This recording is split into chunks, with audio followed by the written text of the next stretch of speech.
اللهم صل على محمد وعلى آل محمد كما صليت على إبراهيم وعلى آل إبراهيم إنك حميد مجيد. اللهم بارك على محمد وعلى آل محمد كما باركت على إبراهيم وعلى آل إبراهيم إنك حميد مجيد.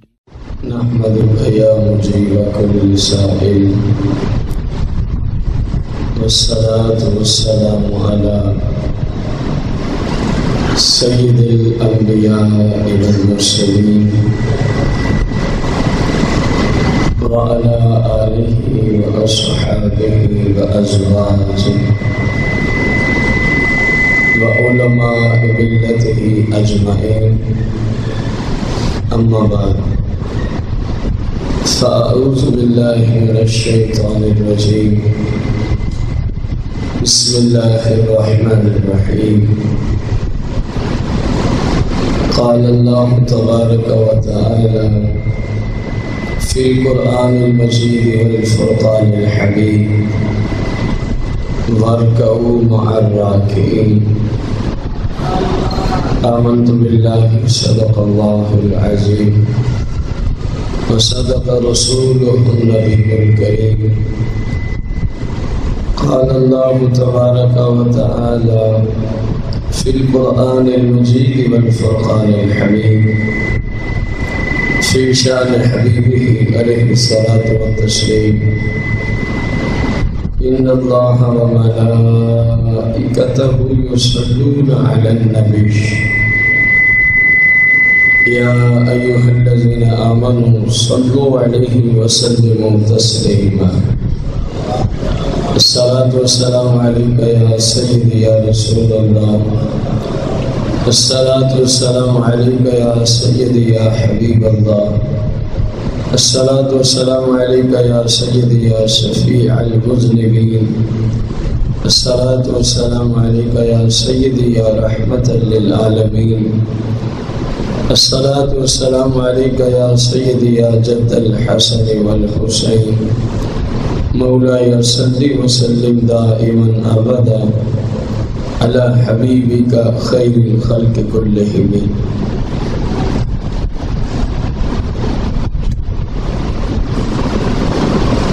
حمد و صلاۃ کے بعد سامعین محتشم، احباب ذی وقار، بزرگوں، دوستوں اور بھائیوں، ہمارے آج کے جمعۃ المبارک کے خطبے کا جو موضوع ہے، نماز پنجگانہ بجماعت ادا کرنے کی فضیلت۔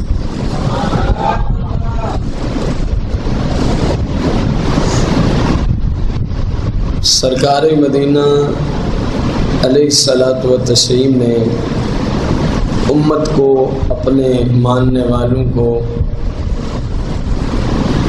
جو جماعت کے متعلقہ احکامات ادا فرمائے ہیں کہ نماز تو ہر مسلمان مرد و عورت، عاقل اور بالغ پر فرض ہے۔ اب ہے آگے مردوں کے لیے معاملہ کہ وہ جیسے ان پہ نماز فرض ہے، ایسے ہی ان پہ یہ بھی واجب ہے، لازم ہے کہ وہ نماز کو باجماعت ادا کیا کرے، جبکہ جماعت کرانے کا اہل امام موجود ہو۔ اگر جماعت کا اہل امام موجود نہیں، اگرچہ جماعت ہوتی ہے، تو پھر ہم اس جماعت میں شامل شریعت کی روشنی میں نہیں ہو سکتے۔ امام ایسا ہو جس کے پیچھے قرآن و حدیث کو روشنی میں نماز پڑھنا درست ہو، اس جماعت کی بات ہو رہی ہے۔ اللہ کریم نے قرآن مجید فرقان حمید میں ارشاد فرمایا: وَارْكَعُوا مَعَ الرَّاكِعِينَ۔ اور رکوع کرنے والوں کے ساتھ رکوع کرو، رکوع کرنے والوں کے۔ اس میں نماز کو باجماعت ادا کرنے کا حکم دیا گیا ہے کہ تم نے نماز جو پڑھنی ہے وہ اکیلے نہیں پڑھنی، اور یہ سارا حکم جو ہے مردوں کے لیے، عورتیں اپنے گھر میں اکیلے ہی نماز پڑھیں گی۔ نماز پڑھو اور کس کے ساتھ پڑھو؟ جماعت، وارکعوا مع الراکعین، نماز پڑھو اور صرف کس کے ساتھ؟ جماعت۔ جیسے احادیث آپ ابھی ملاحظہ فرمائیں گے کہ مسلمان مرد کی نماز جو اللہ اور اس کے رسول عز و جل و صلی اللہ علیہ وسلم کو پسند ہے، جو مقبول ہے، وہ وہی ہے جو باجماعت ادا کی جاتی ہے۔ رسول کریم رؤوف رحیم علیہ الصلوۃ والتسلیم نے ارشاد فرمایا، سیدنا عبداللہ بن عمر رضی اللہ عنہما اس حدیث کے راوی ہیں، سرکار علیہ السلام فرماتے ہیں جو مسلمان باجماعت نماز پڑھتا ہے اس کی نماز تنہا پڑھنے سے 27 درجے زیادہ فضیلت والی ہو جاتی ہے۔ پھر اس میں جیسا پرہیزگار، متقی اور بڑے علم والا امام ہوتا ہے، اس کی وجہ سے بھی درجات بڑھتے جا رہے ہوتے ہیں۔ اسی طرح جتنا زیادہ پیچھے مقتدیوں کی تعداد ہوتی ہے اس کے لحاظ سے بھی جماعت کی فضیلت بڑھتی ہی چلی جاتی ہے۔ یہ گویا کم از کم جو جماعت میں ثواب ملتا ہے، اکیلے پڑھنے سے 27 درجے زیادہ فضیلت ہے اس نماز کی جو باجماعت ادا کی جاتی ہے۔ رسول کریم رؤوف رحیم علیہ الصلوۃ والتسلیم سے سیدنا عبداللہ بن مسعود رضی اللہ عنہ آپ روایت کرتے ہیں، رسول پاک صلی اللہ تعالی علیہ وآلہ وسلم اس حالت میں جماعت کی طرف تشریف لا رہے تھے کہ 2 غلاموں کے کاندھوں پر آپ سہارا لیے ہوئے تھے۔ اندازہ لگانا، ایک آپ کا صحابی اس طرف ہے، اس کے کاندھے پہ آپ نے یوں ہاتھ مبارک رکھا ہوا، دوسرا اس طرف ہے اور اس کے کاندھے پہ آپ نے ہاتھ مبارک اور پاؤں مبارک جو ہے وہ زمین کے ساتھ لگتے ہوئے آ رہا۔ اس حالت میں سرکار علیہ السلام نماز کی جماعت کے لیے تشریف لا رہے تھے،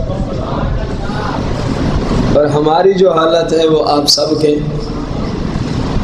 کن کن چھوٹے چھوٹے کاموں کی وجہ سے ہم نماز باجماعت کو ترک کر دیتے ہیں، بلکہ ایک تعداد ہے مسلمانوں کی جو سرے سے نماز ہی نہیں پڑھتے، جو سرے سے نماز ہی نہیں پڑھتے۔ اور پھر سرکار مدینہ علیہ السلام یہ ارشاد فرما رہے تھے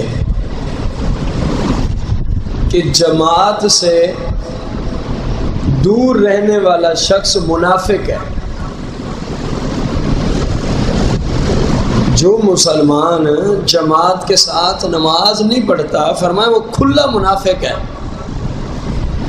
وہ کھلم کھلا کیا ہے؟ منافق ہے۔ یہ نہیں فرمایا کہ جو نماز نہیں پڑھتا، فرمایا جو جماعت کے ساتھ نہیں پڑھتا۔ آپ اندازہ لگائیں، جو نماز کو باجماعت نہیں پڑھتا، فرمایا کھلم کھلا منافق ہے۔ حتیٰ کہ ایک حدیث میں یہاں تک فرمایا کہ عشاء اور فجر کی جماعت میں حاضر نہ ہونے والا ہوتا ہی منافق ہے۔ کیا ارشاد فرمایا؟ عشاء اور فجر کی جماعت میں، کیونکہ عشاء کھانے پینے میں لوگ مصروف ہو جاتے ہیں اور فجر میں سوئے رہتے ہیں، غفلت کا شکار، تو سرکار علیہ السلام نے ان دونوں کو کیوں خاص فرمایا؟ فرمایا اکثر و بیشتر عشاء اور فجر کی جماعت میں جو منافق ہوتے وہ حاضر ہی نہیں ہوتے۔ آپ اندازہ لگائیں آج کے مسلمان کی سستی کا، آپ اندازہ لگائیں. آپ علیہ الصلوۃ والسلام، یہ کسی کا فتویٰ نہیں ہے. آج جو اب درس سنیے تمام احادیث مبارکہ ہے، اس میں فقہ کو دخل ہی کوئی نہیں ہے، کسی مفتی کا کسی امام کا یہاں دخل ہی کوئی نہیں ہے. یہ ڈائریکٹ وہ فتوے ہیں جو تاجدار مدینہ نے ادا فرمائے. آپ اندازہ لگائیں کہ ہم کتنی غفلت کے شکار ہو گئے. رسول کریم رؤوف الرحیم علیہ الصلاۃ والتسلیم ارشاد فرماتے ہیں کہ جس بندے کو یہ پسند ہے، جس بندے کو یہ پسند ہے کہ میں قیامت کے دن اللہ کریم سے اچھی حالت میں ملوں، کہ میرا رب مجھ سے راضی ہو. اچھی حالت کا یہ مطلب ہوتا ہے جس کو یہ پسند ہے میں قیامت کے دن اپنے رب سے اچھی حالت میں ملوں، یعنی میرا رب مجھ سے راضی ہو، تو فرمایا پھر اس کو چاہیے کہ وہ 5 نمازیں باجماعت ادا کیا کرے. وہ 5 نمازیں باجماعت ادا کیا کرے. کس کی بات کی ہے؟ فرمایا جس کو یہ حدیث ہے، بولے نا آپ، جس مسلمان کو یہ کہ کل بروز محشر اللہ کے جناب میں اچھی حالت میں پیش ہوں، تو فرمایا اس کو کیا کرنا چاہیے؟ 5 نمازیں باجماعت ادا کرنی چاہیے. رسول کریم رؤوف الرحیم علیہ الصلوۃ والسلام نے ارشاد فرمایا کہ دیکھو نماز جو ہے جب تم اذان سن لیتے ہو، جب تم اذان سن لیتے ہو تو پھر نماز باجماعت ہی ادا کیا کرو. پھر نماز کس طرح ادا کرنی ہے؟ باجماعت ہی ادا کرنی ہے. تاجدار مدینہ علیہ الصلوۃ والتسلیم نے ارشاد فرمایا کہ سن لو، اگر تم نے اپنے گھروں میں ہی نماز پڑھنا شروع کر دی، یہ اذان جب سن لو، اس کا کیا مطلب ہوگا؟ بھی تم ایسی جگہ رہتے ہو جہاں جماعت کی سہولت میسر ہے، جہاں جماعت کی سہولت میسر ہے. فرمایا جماعت بھی ہوتی ہے لیکن تم نماز کہاں پڑھ لیتے ہو؟ اپنے اپنے گھروں میں پڑھ لیتے ہو، اپنی دکان پہ پڑھ لیتے ہو، فیکٹری کارخانے میں پڑھ لیتے ہو. اللہ حضل قیاس. تاجدار مدینہ علیہ السلام نے فرمایا اگر تم نے نماز باجماعت ادا نہ کی تو تم نے اپنے نبی علیہ السلام کے طریقے کو پھر چھوڑ دیا. کیا جملے ہیں؟ اگر تم نے نماز باجماعت ادا نہ کی تو تم نے اپنے نبی علیہ السلام کے طریقے کو چھوڑ دیا. اور فرمایا سن لو، اہم ترین اصول ہے، اس وقت امت کیوں ذلیل و رسوا ہے، اس وقت امت کیوں ذلت کا شکار ہے، اس وقت امت مسلمہ نت نئی نئی پریشانیوں میں کیوں مبتلا ہے. اس وقت امت مسلمہ ہر آئے دن پہلے سے زیادہ پریشانی، مصیبت اور مختلف انداز سے مختلف عذابوں میں کیوں گرفتار ہے. اس تمام المیے کا حل تاجدار مدینہ علیہ السلام نے ایک جملے میں ادا فرما دیا. اس وقت جو پورے ورلڈ میں آپ دیکھ رہے ہیں مسلمان ذلت کا شکار ہی ہوتے جا رہے ہیں. مسلمانوں پہ مختلف انداز سے یہود و نصارہ کے تسلط ہیں، مسلمانوں پہ ظلم و ستم ہے، مسلمانوں کے ساتھ آئے دن نت نئی سے نئی زیادتی کی جا رہی ہے. سرکار مدینہ علیہ السلام کی اس حدیث مبارکہ اب غور سے سنیں، اس کا حل سرکار نے ادا فرمایا اور بتایا کہ امت اس طرح کب کھو جائے گی. کیا فرمایا؟ فرمایا جب تم نماز اپنے گھر میں پڑھنا، بولو تو صحیح، اور جماعت کو چھوڑ دو گے، اور نماز کی جماعت کو تم چھوڑ دو گے تو سمجھ لینا اس وقت تم نے اپنے نبی علیہ السلام کا طریقہ چھوڑ دیا ہے. کب تم نے اپنے نبی علیہ السلام کا طریقہ چھوڑا؟ جب مسلمان نماز گھروں میں، فیکٹریوں میں، کارخانوں میں، دکانوں میں، یعنی جماعت کے ساتھ نہ پڑھیں، جماعت کے ساتھ۔ حالانکہ حدیث کے ابتدا میں فرمایا حالانکہ وہاں جماعت کی سہولت بھی موجود ہے، جہاں جماعت کی سہولت موجود نہیں وہاں تو آپ اکیلے بھی پڑھ لیں، رب اتنا کریم ہے جماعت کا ثواب عطا فرما دے۔ یہ سرکار فرمانے جہاں جماعت کی سہولت بھی موجود ہے اور مسلمان غفلت کا شکار ہو کر نماز کو بغیر جماعت کے کیا کرتا ہے؟ پڑھ لیتا ہے۔ فرمایا اس نے اپنے نبی علیہ السلام کے طریقے کو، اور فرمایا سن لو، یہ وہ جملہ ہے، فرمایا سن لو، جب تم اپنے نبی علیہ السلام کے طریقے کو چھوڑ بیٹھو گے تو سن لو تم گمراہ ہو جاؤ گے، مختلف پریشانیوں کا شکار ہو جاؤ گے۔ اگر تم چاہتے ہو کہ ہم ہر حال میں درست رہیں تو سرکار علیہ السلام فرما رہے ہیں پھر اپنے نبی علیہ السلام کے طریقے کو اپنانا ہوگا۔ کن کے طریقے کو اپنانا ہوگا؟ تاجدار مدینہ علیہ السلام کے طریقہ مقدسہ کو اپنانا ہوگا۔ اس طریقے کے اپنانے میں، آپ علیہ السلام کی شریعت کے اپنانے میں خاک کوئی ناراض ہو جائے آپ کو اس بات کا لحاظ رکھنے کی ضرورت ہی، جب سرکار فرما رہے ہیں تم میرے طریقے کو اپنا لو تو تم کامیاب ہو، ہدایت یافتہ ہو، اور جب میرے طریقے کو چھوڑ دو گے تو تم گمراہ ہو جاؤ گے۔ تو کسی ملامت کرنے والے کی ملامت کی کا لحاظ ہی نہیں رکھنا چاہیے، جبکہ بندہ قرآن و سنت کی روشنی میں سرکار کے دیے ہوئے طریقے کے مطابق چل رہا ہو۔ لیکن بدقسمتی سے ہمارے معاشرہ میں، ہمارے ماحول میں بہت سارے مسلمان ایسے ہیں جو کافی سارے گناہ صرف اس لیے کرتے ہیں کہ اگر ہم نے اس گناہ کو نہ کیا تو لوگ کیا کہیں گے۔ ایسے ہیں کہ نہیں؟ مختلف انداز سے گناہ کرتے ہیں لوگوں کی وجہ سے، حالانکہ آپ علیہ الصلوۃ والسلام کے طریقے کو اپنانا ہے، خاص ساری دنیا مخالف ہو جائے، یقین جانیں پورے ورلڈ کے لوگ آپ کے مخالف ہو جائیں کچھ بھی نہیں ہوگا، شرط یہ ہے کہ آپ رسول اللہ کے طریقے پہ چل رہے ہیں، بس۔ زیادہ سے زیادہ وہ آپ کو قتل کر سکتے ہیں، شہید کر سکتے ہیں، اس کے سوا آپ کا اور کوئی نقصان وہ کر سکتے ہیں۔ اور جب اللہ اور اس کے رسول کے طریقے پہ آپ چل رہے ہیں، ساری دنیا آپ کو بھلے قتل کر دے، شہید کر دے، خون کا قطرہ زمین پہ بعد میں پہنچے گا، رب سرکار کے طریقے کے فضیلت اور برکت سے جنت میں تمہیں پہلے پہنچا دے گا۔ سرکار کے طریقے کو نہیں چھوڑنا، مصطفیٰ کریم علیہ السلام کے دیے ہوئے قانون کو ہم نے، اس میں کوئی ناراض ہوتا ہے اس کسی کا لحاظ بھی، خصوصاً جب شادیوں کا موقع ہوتا ہے نا، اس وقت یہ باتیں اگر ہم نے محفل کرائی تو فلاں بھی کیا ہو جائے گا، اگر ہم نے محفل کرائی تو فلاں دوست بھی، محلے والا بھائی، ان باتوں کو نہ سوچا کر۔ سرکار علیہ السلام نے جب فرما دیا ہے تو میرے طریقے کے اپناتا جا، میرے طریقے پہ چلتا جا، بس رب تیرے اوپر کرم فرماتا ہی جائے گا۔ اب جو ناراض ہوتا ہے اس کی اپنی خطا ہے، جو تجھ سے اس وجہ سے ناراض ہو رہا ہے کہ تو سرکار کی شریعت پہ چل رہا ہے، تو اس بندے کی اپنی لا علمی ہے، اس بیچارے کو علم ہی نہیں ہے کہ یہ جو کر رہے ہیں یہ تو عین اسلام ہے، یہی قرآن و حدیث کا پیغام ہے۔ آج نہیں تو کل اللہ انشاءاللہ اس کو بھی ہدایت عطا فرما دے گا۔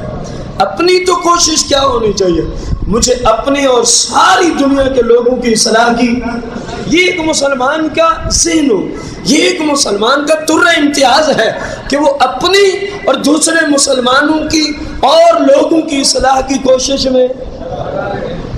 رسول کریم رؤوف الرحیم علیہ السلام فرماتے ہیں جو مسلمان اچھی طرح وضو کر لیتا ہے اور پھر نماز باجماعت کی طرف چل پڑتا ہے، نماز باجماعت کی، تو جہاں سے وہ چلا اللہ کریم اس کے ہر ایک قدم پر اس کو ایک نیکی عطا فرماتا ہے، ہر ایک قدم پر اس کو ایک، اور ہر ایک قدم پر اللہ کریم اس کا ایک گناہ معاف فرما دیتا ہے، اور ہر ایک قدم پر میرا مالک اس کا جنت میں درجہ بلند فرما دیتا ہے۔ یہ کس طرف چلا ہے ابھی؟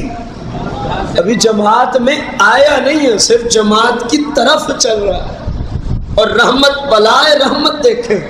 فرمایا ایک مسلمان نے، آپ علیہ الصلوۃ والسلام کی حدیث سے مبارکہ ہے، ایک مسلمان نے وضو کیا، کوشش میں تھا کہ میں نماز کو باجماعت ادا کروں گا، وہاں سے چلا، لیکن جب مسجد میں پہنچا تو نماز پہلے ہی ادا ہو چکی تھی۔ اللہ کے محبوب علیہ السلام فرماتے ہیں میرا رب اس مسلمان کو پوری جماعت کا ثواب عطا فرما دیتا ہے، اور جنہوں نے جماعت کے ساتھ نماز پڑھی ہوتی ہے اللہ ان کے ثواب میں بھی کوئی کمی آنے۔ اب دیکھو کتنا غفور رحیم ہے، سرکار کا صدقہ اس امت پہ کتنا کرم ہوتا ہے، اس امت پہ کتنا فضل ہوتا ہے۔ وضو کیا، جماعت کے لیے چلا، اور جب پہنچا جماعت ملی نہیں ہے، لیکن رب تو بندے کی نیت سے واقف ہے نا، چلا تو جماعت کی وجہ سے تھا نا۔ سرکار مدینہ علیہ السلام فرماتے رب اس کو بھی پوری جماعت کا ثواب عطا فرما دے۔ کسی اور پہ اس طرح کا کرم کیوں نہیں ہوا؟ یہ صرف آپ صلی اللہ علیہ وسلم کی امت پہ ہی ایسے کرم کیوں ہوتے ہیں؟ کیونکہ یہ سارا معاملہ، یہ ساری نسبت، یہ سارا فیض ہی تاجدار مدینہ کا ہے، یہ آپ کے توسل سے ہی امت پہ کرم ہے۔ رسول کریم رؤوف الرحیم علیہ الصلوۃ والتسلیم ارشاد فرماتے ہیں جو شخص خالصا للہ تعالی، کیا مطلب ہوتا ہے اس جملے کا؟ کہ وہ اللہ کی رضا کی خاطر، کس کی رضا کی خاطر؟ اللہ کی رضا کی خاطر 40 دن پانچوں نمازیں باجماعت ادا کرتا ہے۔ کتنے دن؟ کتنے دن؟ کتنے دن؟ کیا کرنا ہے؟ ایک یا دو؟ پانچوں۔ سرکار مدینہ علیہ الصلوۃ والسلام فرما رہے ہیں جو مسلمان 40 دن پانچوں نمازیں کس طرح پڑھتا ہے؟ باجماعت ادا کر لیتا ہے۔ اب سنو اس کو فضیلت کیا پہنچتی ہے۔ سرکار مدینہ علیہ الصلوۃ والسلام نے فرمایا شرط یہ کہ جماعت کے شروع میں آ کے ملے، جماعت کے شروع میں آ کے ملے۔ آپ علیہ السلام فرماتے ہیں اللہ کریم اس بندے کے لیے 2 آزادیاں لکھ دیتا ہے کہ 2 چیزوں سے یہ بندہ مسلمان کیا ہو گیا ہے، ہم نے اس کو 2 چیزوں سے محفوظ کر لیا ہے۔ نمبر 1 فرمایا اللہ اس کو منافق ہونے سے پاک کر دیتا ہے، وہ منافقت سے نکل گیا، وہ منافقت سے۔ اور دوسری فضیلت کے کیا کہنے، آپ علیہ الصلوۃ والسلام فرماتے ہیں جو بندہ 40 دن پانچوں نمازیں پہلی رکعت کے ساتھ باجماعت پڑھ لیتا ہے میرا رب لکھ دیتا ہے یہ بندہ جہنم سے آزاد ہو گیا، یہ بندہ جہنم سے۔ میرے بھائیوں بزرگوں غور کرو، صرف 40 دن یوں جماعت کے ساتھ پڑھیں تو اللہ منافقت اور جہنم سے آزاد فرما دیتا ہے۔ کیا خیال ہے جس مسلمان کی ساری زندگی ہی نماز باجماعت کوشش کر کے وہ پڑھتا رہتا ہے، مجبوریاں الگ ہیں، بہت سارے ایسے عذر ہیں جن کی وجہ سے شریعت نے خود اجازت دی ہے کہ یہ مسئلہ ہو تو آپ جماعت چھوڑ سکتے ہیں، آپ جماعت، مجبوری الگ ہے۔ جو ساری زندگی کوشش کر کے پانچوں نمازیں باجماعت پڑھتا رہے، اندازہ تو لگاؤ رب کے ہم اس مسلمان کی کتنی شان و شوکت ہوگی۔ یہ صرف 40 دنوں کی بات ہو رہی۔ رسول کریم رؤوف الرحیم علیہ الصلوۃ والسلام نے ارشاد فرمایا، جناب عمر بن خطاب اس حدیث کے راوی ہیں، یہ بھی کیا ایمان افروز حدیث مبارکہ، آپ علیہ الصلوۃ والسلام نے ارشاد فرمایا جو مسلمان 40 راتیں فقط عشاء کی نماز ہی باجماعت تکبیر اولیٰ کے ساتھ پڑھ لیتا ہے، ایک جماعت کی یہاں بات آ رہی، اور اس کا یہ مطلب ہرگز نہیں کہ بقایا نمازیں آپ اکیلے ہی پڑھنا شروع کر دیں، یہ تو سرکار علیہ السلام نے اس کو خاص کیا فضیلت کے لیے، خاص فرمایا فضیلت کے لیے۔ بقایا میں آپ کو شروع میں عرض کر رہا ہوں کہ مسلمان مرد جو مقیم بھی ہے، اپاہج بھی نہیں ہے، کوئی ایسی مجبوری نہیں کہ جماعت تک نہیں پہنچ سکتا، اس کے اوپر جماعت کے ساتھ نماز پڑھنا واجب ہے، جماعت کے ساتھ نماز پڑھنا واجب ہے، فرض عملی ہے، اس کے بغیر گزارا ہی۔ آپ علیہ السلام ارشاد فرماتے ہیں جو 40 راتیں عشاء کی نماز تکبیر اولیٰ کے ساتھ باجماعت پڑھ لیتا ہے، میرا رب اس مسلمان کو جہنم سے آزادی کا پروانہ عطا فرما دیتا ہے، جہنم سے آزادی کا پروانہ عطا فرما دیتا ہے۔ رسول کریم رؤوف الرحیم علیہ الصلوۃ والتسلیم نے ارشاد فرمایا میں نے اپنے رب کو نہایت ہی حسین و جمیل حالت میں دیکھا۔ سرکار مدینہ علیہ السلام ارشاد فرماتے ہیں میں نے اپنے رب کو نہایت ہی حسین و جمیل حالت میں تجلی فرمائے ہوئے دیکھا۔ تو سرکار علیہ الصلوۃ والتسلیم فرماتے ہیں رب نے مجھے پکارا، میں نے جواب دیا لبیک و سعدیک، مالک میں تیری بارگاہ میں حاضر ہوں، مالک میں تیری بارگاہ میں حاضر ہوں۔ اللہ کریم نے فرمایا محبوب کیا آپ جانتے ہیں کہ میرے جو اعلیٰ ترین مقرب فرشتے ہیں وہ اس وقت کس بات میں آپس میں بحث مباحثہ کر رہے ہیں؟ کیا محبوب آپ جانتے ہیں؟ میں نے عرض کی یا اللہ میں نہیں جانتا، یا اللہ میں نہیں جانتا۔ بس میرے مالک نے میرے دونوں کاندھوں کے درمیان، دونوں شانوں کے درمیان اپنا دست قدرت رکھا، دست قدرت رکھا۔ ما یلیق بشانہ، اللہ تعالیٰ اعضاؤں سے پاک ہے، اللہ کی ذات جسم سے کیا ہے؟ پاک ہے۔ دست قدرت رکھا، رکھنے والا جانے یا جس پر رکھا وہ جانے۔ ہم تو یہی جو ہمیں عقیدہ اسلام نے دیا کہ اللہ کریم کی ذات اعضاؤں سے جسم سے کیا ہے؟ پاک ہے۔ ما یلیق بشانہ، جس طرح اس کی شان کے لائق ہے۔ سرکار مدینہ علیہ السلام فرماتے ہیں میرے دونوں شانوں کے درمیان اللہ رب العالمین نے دست قدرت رکھا۔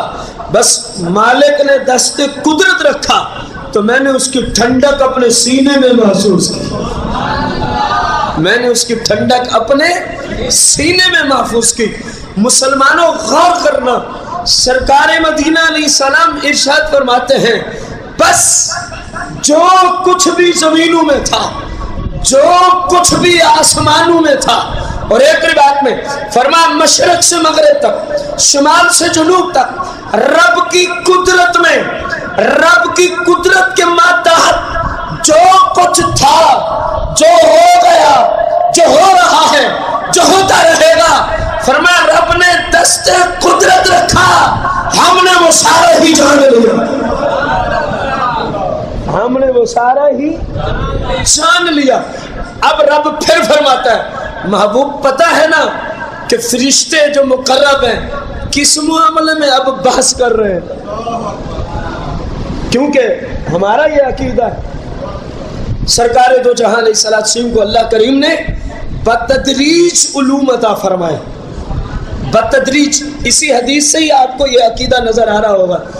ابھی پوچھا کہ وہ کیوں جھگڑ رہے ہیں، عرض کی لا اعلم یا رب العالمین، اے جہانوں کے مالک میں اس وقت نہیں جانتا، میں اس وقت۔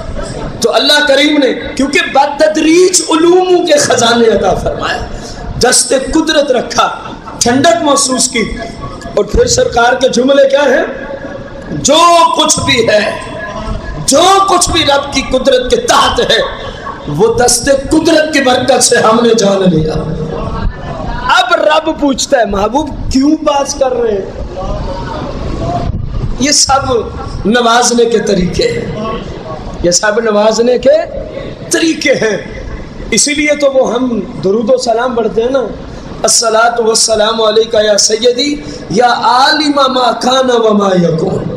اس کا مطلب یہی ہے کہ جو کچھ ہو چکا آپ اسے بھی جانتے ہیں، جو کچھ ہوگا آپ اسے بھی جانتے ہیں۔ اور اگر کسی کو حدیث پہ بھی سمجھ نہ آئے، اس درود و سلام کے صیغے سے بھی سمجھ نہ آئے، تو کم از کم قرآن تو کھڑا ہے نا۔ اللہ فرماتا ہے وَعَلَّمَكَ مَا لَمْ تَكُنْ تَعْلَمْ، محبوب جو کچھ بھی آج تک آپ نہیں جانتے تھے، وَعَلَّمَكَ آپ کے رب نے وہ سارے علوم آپ کو سکھا دیے ہیں۔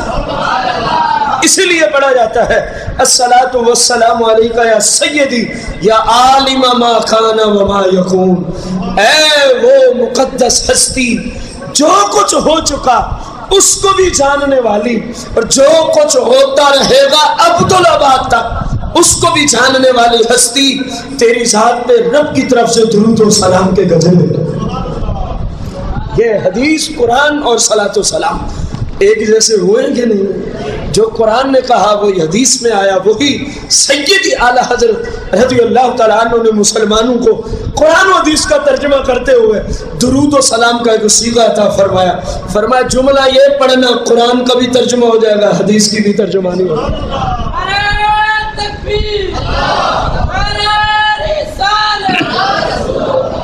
فرمایا محبوب اب تو جان گئے ہو نا کہ فرشتے کیوں آپس میں بحث مباحثہ کیوں کر رہے ہیں؟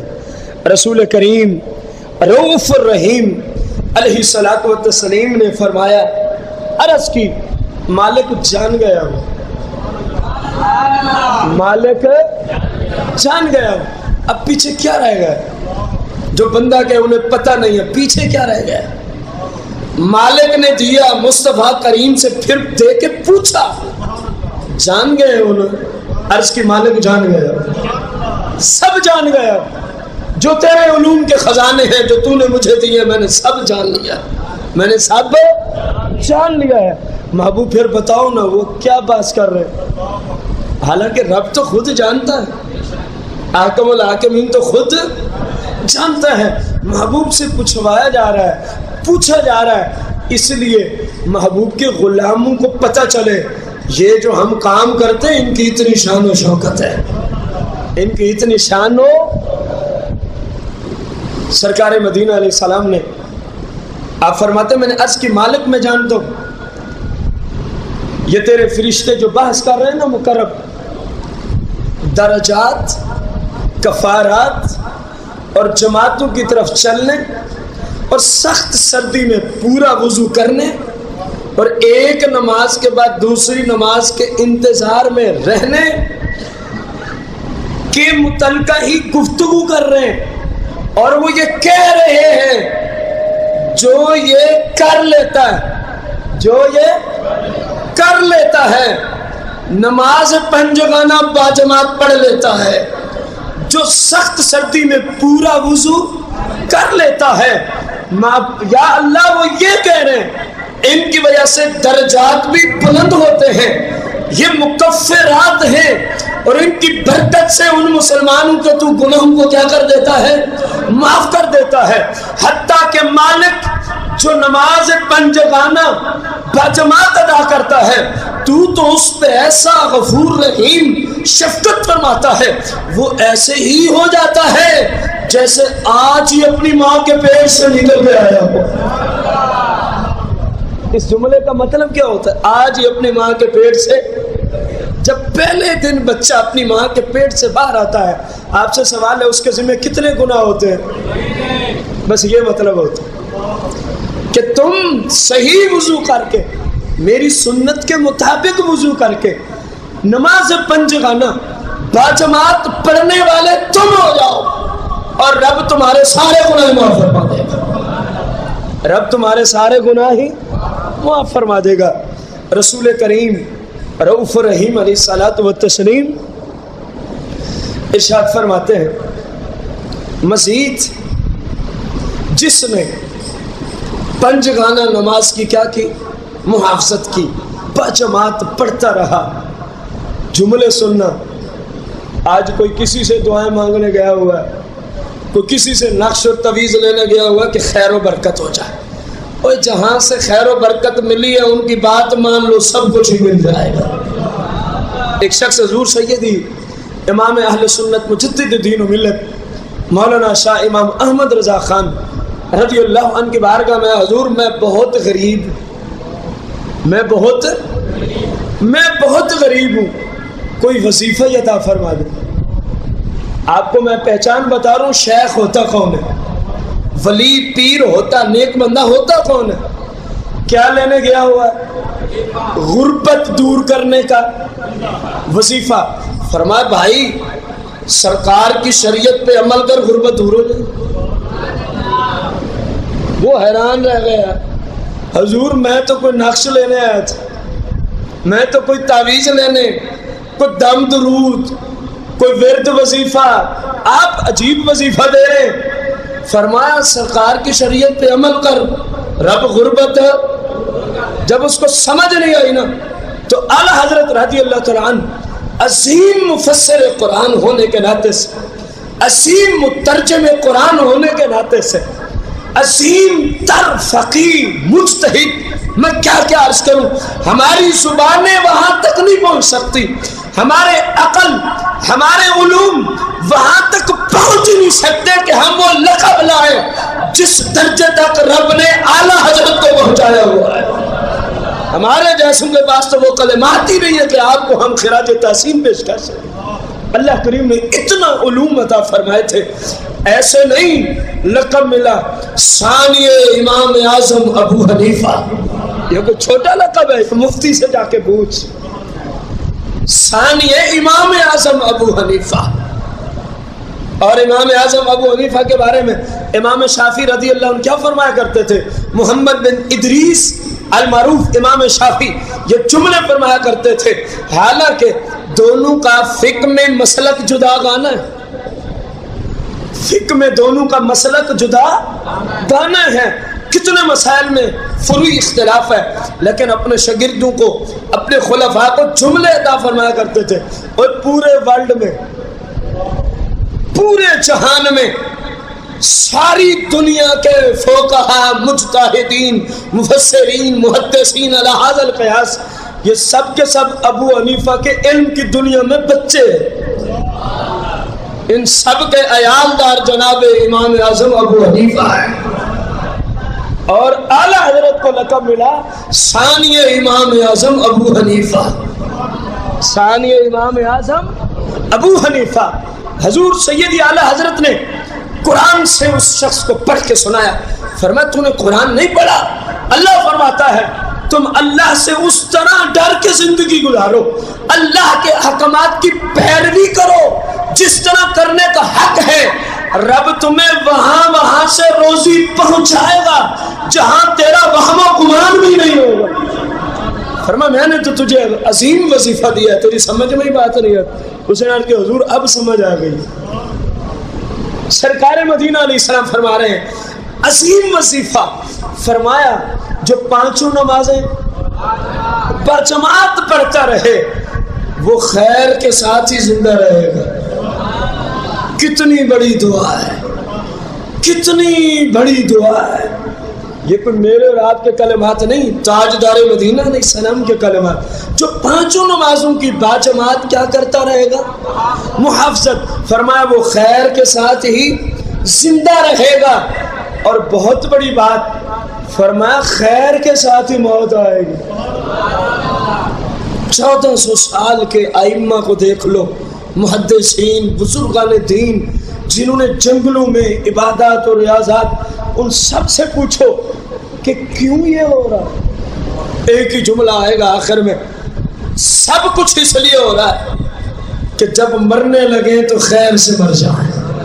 جیسے شیخ عبد القادر جیلانی رضی اللہ عنہ نے فرمایا تھا، لوگوں عبد القادر کے لیے، غوث اعظم کے لیے عید کا دن وہی دن ہوگا جس دن عبد القادر غوث اعظم اپنا ایمان محفوظ کر کے اس دنیا سے چلا جائے گا۔ اور یہاں پہ سرکار نے وہی صفت دی، فرمایا خیر سے جیے گا اور خیر پر ہی اس کو موت آئے گی۔ مطلب کیا ہے؟ زندہ رہے گا تو خیر بھلائی دین پہ چلتا رہے گا، اور جب مرنے لگے گا تو اللہ کی توحید کی گواہی دیتے ہوئے، ہماری رسالت کی گواہی دیتا رہا، دے رہا ہوگا اس کی زبان سے کلمات جاری ہوں گے، اشہد ان لا الہ الا اللہ و اشہد ان محمد عبدہ و رسولہ، فرمایا وہ یہ پڑھ رہا ہوگا، اجلیل اس کی روح جو ہے وہ قبض کر کے چلا جائے گا، خیر کے ساتھ رہے گا، خیر کے ساتھ مرے گا۔ کون جو 5 نمازیں کس طرح پڑھے گا؟ اندازہ تو لو، ایک ہم ہے غفلت کے شکار، ایک ہم ہے غفلت کے شکار۔ تاجدار مدینہ صلی اللہ تعالی علیہ وآلہ وسلم ارشاد فرماتے ہیں، غور کرنا، میرے آقا کریم علیہ السلام ایک چھوٹا سا کام اور بخشش کی بشارت، چھوٹا سا کام اور بخشش کی بشارت، آسان سا عمل اور بخشش کی بشارت۔ آپ علیہ السلام نے فرمایا جو مسلمان آیا نماز باجماعت پڑھنے کے لیے، نماز باجماعت جب آیا تو اس نے دیکھا 2 بھائیوں کے مابین خالی جگہ موجود ہے، 2 نمازیوں کے درمیان خالی جگہ، اور وہ اس نیت سے چل پڑا چلو خالی جگہ ہے ہم اس کو فل کر دیتے ہیں، فرمایا بس اس نیت سے پہنچا میرے رب نے اس کو جنت عطا فرما دی۔ اندازہ تو لگاؤ یار جماعت کی فضیلت کا، کتنا مشکل کام کیا ہے اس نے۔ نماز با جماعت پڑھنا ویسے ہی واجب تھا، لیکن اس نیت سے 2 کے درمیان آ کے کھڑا ہوا کہ یہ گیپ ہے، یہ 2 بھائیوں کے مابین خالی جگہ ہے۔ سرکار نے فرمایا کہ اکٹھے ہو کے نماز پڑھا کرو، اس نیت سے خالی جگہ میں آ کے کھڑا ہو جاتا ہے۔ سرکار فرماتے نماز تو بعد میں شروع کرے گا، رب نے اس کو جنت میں لے جگہ کروا دی۔ کوشش کرو نماز با جماعت پڑھا کرو، کوشش کرو نماز 5 جگانہ با جماعت ادا کیا کرو۔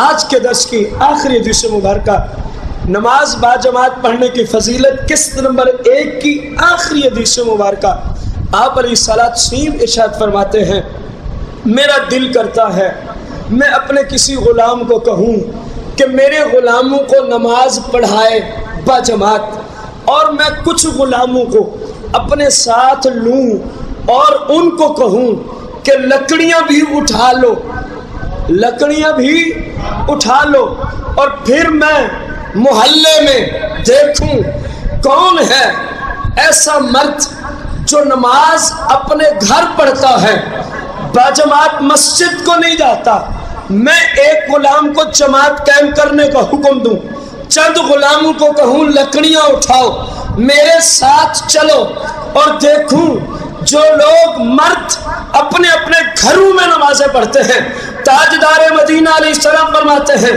میرا دل کرتا ہے ان کے گھروں کو آگ لگا دوں۔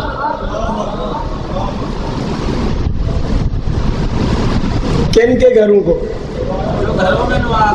بلند آواز سے کوئی اہمیت واضح ہو رہی ہے نہیں ہو رہی؟ پوری شریعت میں مجھے دکھایا جائے، ممکن ہے کہیں موجود ہو لیکن میرا علم جو ناقص ہے، میں نے نہ پڑھا ہو، میرا دعویٰ نہیں کہ میں پوری شریعت کا عالم ہوں، یہ تو کروڑوں سال بیت جائیں ہمارے تب بھی ہم پوری شریعت کے عالم ہو سکتے نہیں ہیں، لیکن بظاہر قانون یہی نظر آیا۔ کسی گناہ پہ سرکار مدینہ علیہ السلام نے فرمایا ہو کہ میرا دل کرتا ہے میں ان کے گھر کو آگ لگا دوں، اگر نظر آئے گا تو ایک ہی نظر آئے گا، فرمایا جو نماز اپنے مرد، جو مرد نماز اپنے گھر میں پڑھتے ہیں۔ پھر سرکار فرماتے ہیں لیکن میں لگاتا نہیں ہوں، لیکن میں ان کے گھروں کو آگ، یا رسول اللہ کیوں؟ فرمایا گھروں میں عورتیں بھی ہیں بچے بھی ہیں، تو آپ کا اتنا فرمانا ایک مسلمان کے لیے کم؟ خدا را میرے بھائیوں، یہ دنیا کے کام کاج ہوتے رہیں گے، ہم تو کہتے ہیں نا جماعت کو گئے تو اتنی دیر ہو جائے گی، اتنے گاہک نکل جائیں گے، یہ ہے وہ ہے۔ جب آپ آتے ہیں نا جماعت کی طرف، ادھر رب کے فرشتے آ کے ڈیوٹی دے رہے ہوتے ہیں، یا اللہ یہ تیرے حکم کو ماننے گئے اس کی روزی میں برکت عطا فرما دے، یا اللہ یہ تیرے حکم کو ماننے کے لیے دکان بند کر کے گیا، گاہک چھوڑ کے گیا، اپنا کام چھوڑ کے، مالک اس کے کاموں میں برکت عطا فرما دے۔ اب جب اللہ کی برکت آ جائے نا پھر تھوڑا بھی کثیر ہو جاتا ہے، اور اس کی برکت اٹھ جائے تو کثیر بھی قلیل ہو جاتا ہے۔ خدا را میرے بھائیوں، میرے بزرگوں، میرے دوستوں، نماز پنجگانہ کی عادت ڈالو باجماعت، نماز پنجگانہ کی عادت ڈالو باجماعت۔ اللہ تعالیٰ مجھے آپ سب کو جب تک زندہ رہیں پانچوں نمازیں صحیح معنوں میں صحیح العقیدہ امام کے پیچھے باجماعت ادا کرنے کی توفیق عطا فرمائے، آمین بجاہ النبی الکریم علیہ الصلوۃ والتسلیم۔